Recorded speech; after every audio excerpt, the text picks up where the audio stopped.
آقا کریم صلی اللہ علیہ وسلم نے کیا فرمایا ایجوکیشن کے حوالے سے؟ آج بہت سارے گھر ایسے ملیں گے جہاں باپ بیٹے کی شکایت کرتا ہوا نظر آتا ہے، ماں بیٹے کی شکایت کرتی ہوئی نظر آتی ہے۔ قربان جائیے میرے آقا صلی اللہ علیہ وسلم کی عظمت پر کہ کتنے حسین انداز کے اندر علم کو سرکار نے پیش فرمایا۔ میں آپ کو مثال کے ذریعے سمجھاؤں۔ ایک گھر ہے، اس گھر کے اندر باپ بھی بیٹھا ہے، استاد بھی بیٹھے ہیں، پیر صاحب بھی بیٹھے ہیں، سب بیٹھے ہوئے ہیں، اور ایک شخص انٹر ہوتا ہے، لائٹ چلی جاتی ہے۔ اب پورا گھر اندھیرا ہے، پورے گھر میں تاریکی چھائی ہوئی۔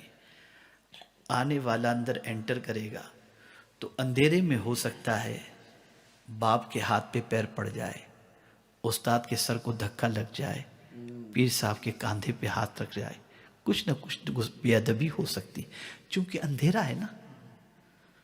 اگر روشنی ہوتی تو سنبھل کے چلتا، روشنی ہوتی تو باپ کو دیکھتا تو سنبھل جاتا، ماں کو دیکھتا سنبھل جاتا، پیر صاحب کو دیکھتا سنبھل جاتا، ادب کرتا۔ روشنی ہی نہیں ہے تو ادب کہاں سے کرے گا؟ میرے آقا نے فرمایا العلم نور، علم روشنی ہے۔ یہ روشنی اگر آ گئی تو تمہیں باپ بھی نظر آئے گا، ماں بھی نظر آئے گی، پیر بھی نظر آئے گا، استاد بھی نظر آئے گا۔ اور جب یہ روشنی تمہارے پاس نہیں ہوگی تو تم بے ادب بنو گے، گستاخ بنو گے، آوارہ بنو گے۔ یہ علم ہے۔ اور علم کے سلسلے میں بھی پرائیورٹی کس چیز کی ہے؟ ایک صحابی رسول صلی اللہ علیہ وسلم بہت طاقتور تھے، بلکہ وہ فرماتے ہیں ہمارا پورا گروپ طاقتوروں کا تھا۔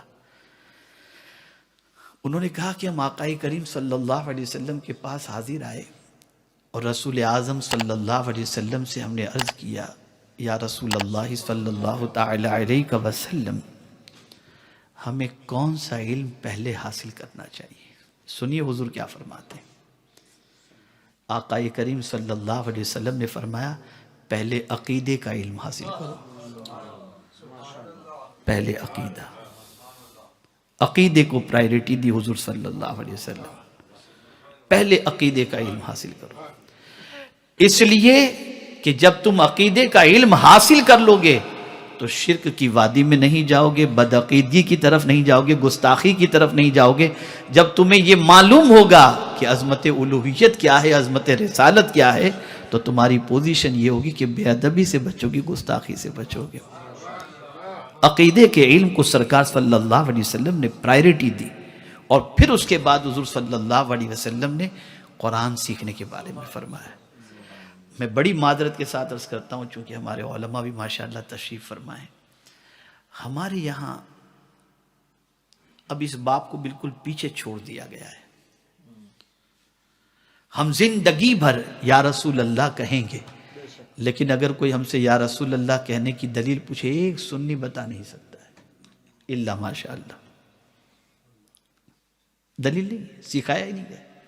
عقیدے کے باب کو پرائیورٹی دو۔ ہم روزانہ غوث پاک رضی اللہ تعالیٰ عنہ کی نیاز کریں گے، لیکن یہ جائز یا ناجائز کے بارے میں اگر کوئی کہے گا ہمارے کسی کو کچھ معلوم ہی نہیں ہے۔ بلکہ میں ایک بات عرض کروں، اگر کسی سے پوچھا جائے کہ غوث اعظم کا معنی کیا ہوتا ہے تو وہ بھی نہیں بتا پائیں گے، وہ بھی نہیں بتا پائیں گے۔ غوث اعظم کا مطلب کیا ہے یہ بھی آدمی نہیں بتا پائے گا۔ تو حیرت کی بات ہے کہ مطلب ہم نے ایجوکیشن کو کوئی رسومات کی طرف ہم چلے گئے۔ اور میں آپ کو یقین کے ساتھ کہتا ہوں آنے والا دور اسلام کا دور ہے۔ اگر مسلمانوں نے ایجوکیشن کے پیچھے محنت کی تو پھر دنیا مقتدی ہوگی اور مسلمان امام ہوگا۔ پوری توانائی ایجوکیشن کے پیچھے خرچ کرو۔ اور مجھے خانقاہ ماررہ کا یہ نعرہ اتنا پسند آیا، اتنا پسند آیا، حضرت نجیب ملت رفیق ملت نے یہ نعرہ دیا، اور وہ نعرہ یہ ہے آدھی روٹی کھائیں گے بچوں کو پڑھائیں گے۔ یہ نعرہ ہے، سوچیے آپ۔